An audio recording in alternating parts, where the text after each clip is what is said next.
Welcome all to accessiBe's Spotlight Sessions, where we shine a light on incredible individuals and organizations and the work that they do. I am your host, Josh Basil. I'm a C4-5 quadriplegic, paralyzed below my shoulders, and a power wheelchair user. I'm the Community Relations Manager at accessiBe, and I'm also a passionate disability rights advocate and attorney, focused on breaking down barriers to access and inclusion for people with disabilities. Today on accessiBe Spotlight Sessions, we're joined by Andy Burnstein and Alex Cohen of Accessible Pharmacy Services for the Blind. Welcome, Andy and Alex. Thank you so much for having us. It's wonderful to be with you. I'm super excited to have both of you guys on and to tell your story and journey and incredible work that you guys are doing. So, Alex, we're going to start with you. So, Alex, tell us a little bit more about yourself. Sure. My name is Alex Cohen. I'm from Philadelphia and currently live in Philadelphia. In my late teens, early 20s, I was diagnosed with a degenerative eye disease called retinitis pigmentosa. And since that time, have been having a very steady and more rapid than I would like deterioration of my vision. Before getting into accessible pharmacy services, I was in the hospitality business, working as a general manager and director of sales at different hotels around Philadelphia. But as my vision continued to deteriorate into my late 20s, early 30s, I decided to make a career change and become a college professor. Teaching hospitality instead of working in practice. And so I pursued my master's degree and eventually my doctorate in marketing from Drexel University here in Philadelphia. And took a position as a marketing professor at the Westchester University of Pennsylvania, where I currently am an associate professor with tenure and specialize in research of how businesses can create a more inclusive shopping environment for customers with disabilities. And so this initial research started from the beginning of my dissertation, where we're monitoring the accessibility of the online environment and found that it was in most instances woefully inaccessible. And so if you think about website accessibility, it really affects anybody who would otherwise be unable to use a mouse or point and click device. For the blind and low vision community, we often use assistive technology like screen readers, and websites need to be made compatible to work with these assistive technologies. And so this was, a major crux of my research. And so I continued pursuing this, and as we progressed in the research, and this is where the germination of the idea for accessible pharmacy services first came up. After looking at the entire shopping environment, retail environment, we noticed that pharmacies, whether those were standalone pharmacies or in big box retailers or grocery stores, were also woefully inaccessible.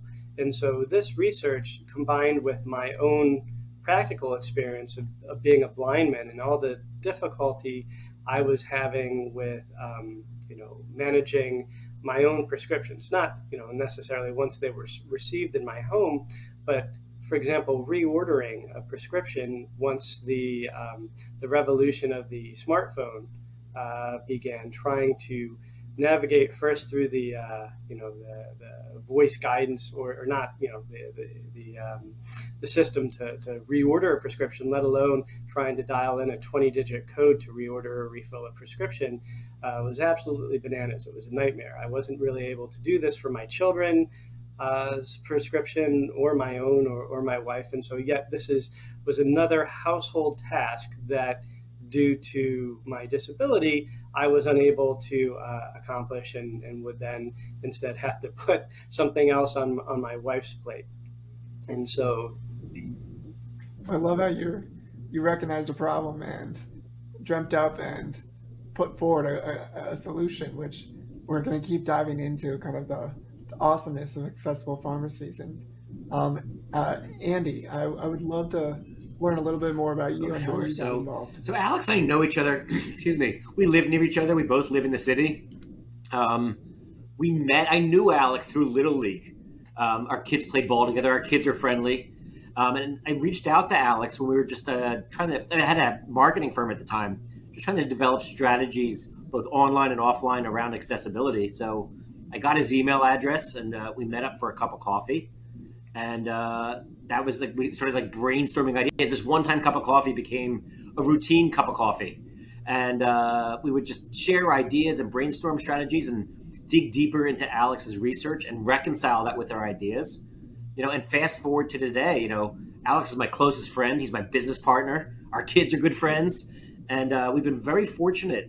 Where our company is called Accessible Pharmacy, but we're literally just scratching the surface when it comes to accessibility. There's so many more things that we could be doing, but the concept was, launching a business from the ground up that that was led by accessibility as opposed to retrofitting accessible solutions to an existing business model. And that's where we are today.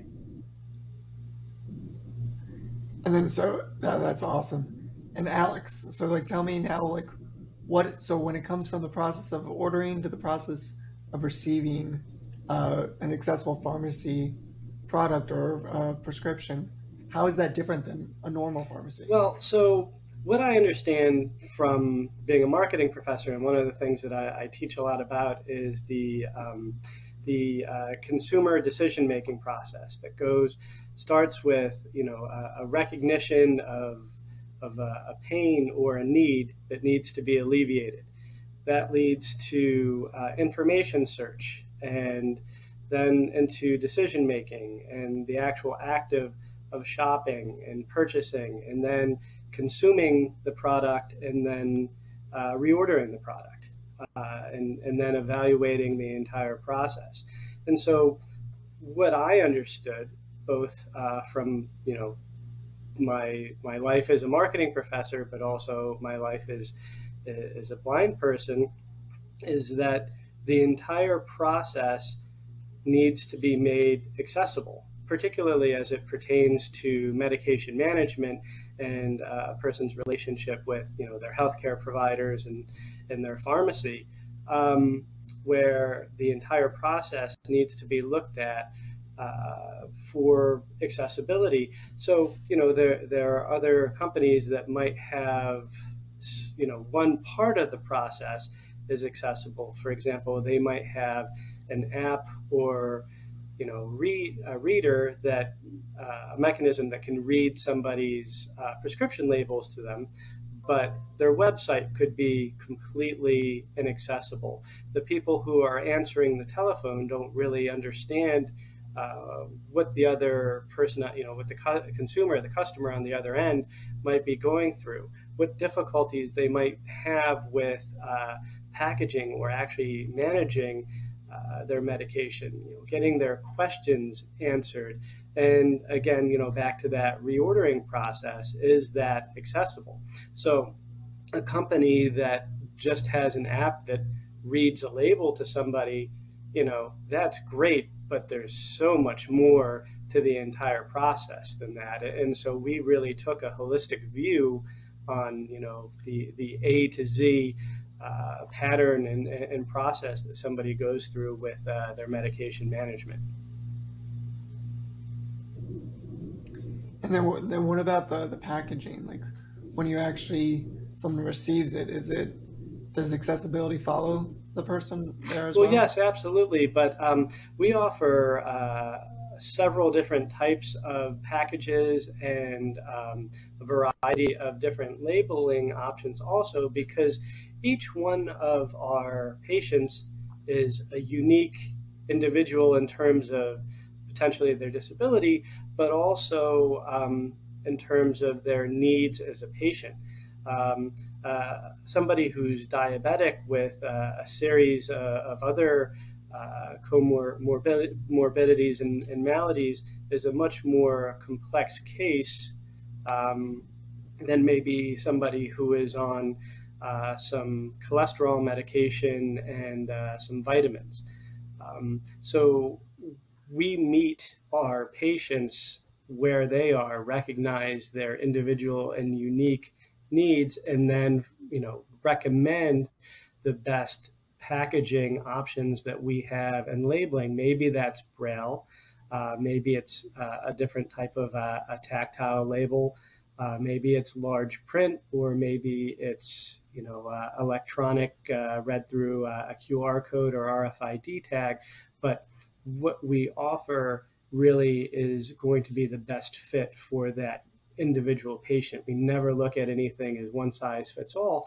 Also, just to add a finer point on it, people come to their disabilities at different times and have many other variables affecting their lives. I mean, in terms of age, education, income status, rural versus urban, whether somebody has a caregiver, whether somebody's caring for, might be blind and caring for others in their household. Everybody has a unique story, and so we look at finding solutions for each individual patient. There.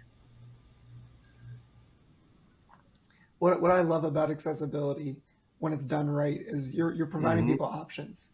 You're letting them have a customized journey based on their unique world, their unique needs. It sounds like you guys get it, and then you're actually packaging it at the different steps of that journey to safely and properly receive life-saving products and services, which the pharmaceutical industry is just that. So, Andy, I would love to know more about, as a CEO, what is your day? I wake up, I drink a lot of coffee. I get my kids ready for school. But it's a combination of, one of the exciting things that we're able to experience is, and I'm oversimplifying this, the population who we work with quite often isn't appreciated at the retail level. Their opinions aren't appreciated. Their business isn't even always appreciated. And what we find, and it's incredibly exciting and rewarding, is version 1.0 of our business was a collection of ideas that Alex and I had, reconciled with his research. We held some focus groups, and we launched the company. Where we are right now is we really invite our patients not only to have conversations about how we can support them, but we ask them to give us feedback and ideas about how we could be more accessible, what other kinds of solutions we could be providing. And the future of our business is not our ideas, it's aggregating all the feedback that we get from our patients about what we're doing right and wrong and how we can be more accessible. So it's almost like a movement amongst our patients to continually, tweak our model. And so it's a lot of work, but it's very rewarding and it's very exciting. And we really don't have to guess. Our challenge is prioritizing all these ideas and figuring out which ones can we integrate easily? How do we, not bite off more than we could chew, but continually to be more and more accessible. Well, it sounds like you've created a journey with your clients, with your patients, and you've brought them along, and you're listening, which is so important for any company to truly get it and to speak disability, inviting in those voices so that they can be heard and it can shape the direction you go in. So I love that so much. And I want to know, kind of with any new patient or new client, how do they find out more about you? Do they go to a website? How do they become a patient? It starts with a convert. It goes opposite from the traditional model, where an individual goes to their physician, the physician writes a prescription, and then an individual takes that prescription and their credit card and their insurance card and makes their way back to the counter in a pharmacy and leaves with their prescription. That one size fits all model works, for traditional pharmacies. That's why they've perfected that model to make it very efficient. And that's why they do billions of dollars, and they do it really well. For us, it really starts with the patient. We need to learn about the patient. It's personalized medication. It's understanding the individual, understanding what makes them unique, what challenges do they have, how are they currently managing their medication, what's working for them and not working for them. Are they comfortable with technology? Do they read Braille? Do they have, other comorbidities? What's their level of hearing like?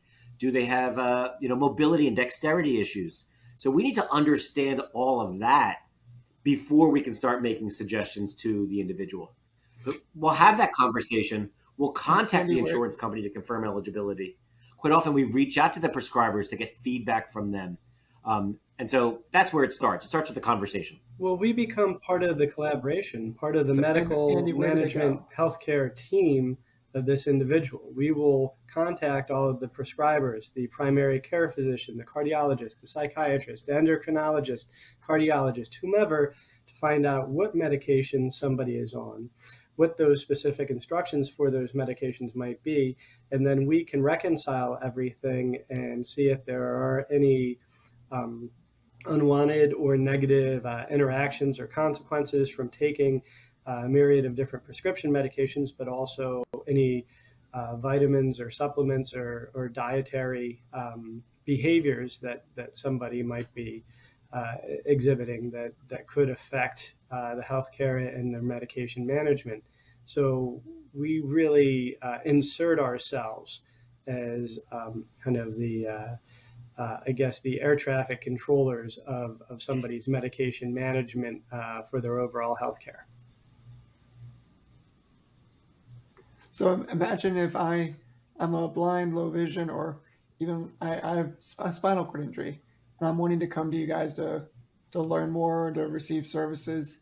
What do I do? Where do I go? How do I get in touch with Our you? website's accessiblepharmacy.com. It's a screen reader friendly website. Someone can also contact us through the telephone. Our phone number is 888-633-7007, which is also 888-MEDS-007. We communicate with patients of ours who are deafblind through text and email. For ones that are deaf, we're very comfortable communicating through VRS, which is essentially like on-demand sign language interpreters. We're also the pharmacy partner for Be My Eyes, which is a one-way video conferencing that enables us to connect with a blind user and get a glimpse into what's in front of that individual so that we can guide them through things like taking a home COVID test or identifying a pill or understanding a drug interaction. And finally, if someone who has an iPhone, they just have to say, Siri, call Accessible Pharmacy, and it'll come right through to us. Sure. I love that. So, Alex, I would love to also know, kind of since starting this in 2020, what has been one of your most proudest accomplishment since? One of the proudest accomplishments I have is our webinar series.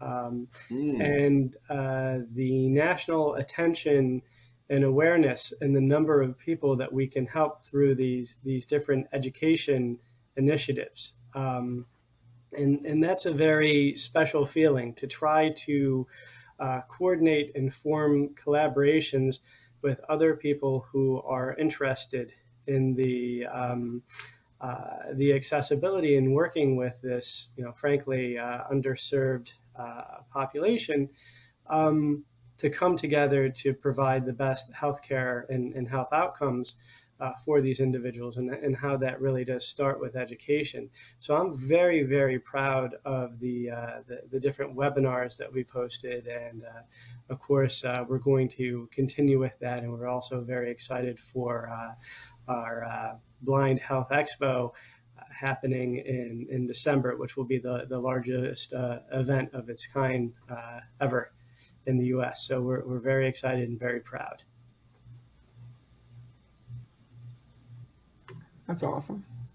And if either of you guys can answer this, but if you had one message for business owners, why, kind of what you guys are doing to really reach people with disabilities and to serve this community, what's one message to other business owners in other industries why it's so important to reach people with disabilities? You wanted to go, Alice, or you want me to go? Yeah, I can certainly go with it, because 1 in 5 consumers in the United States is living with a disability or multiple disabilities.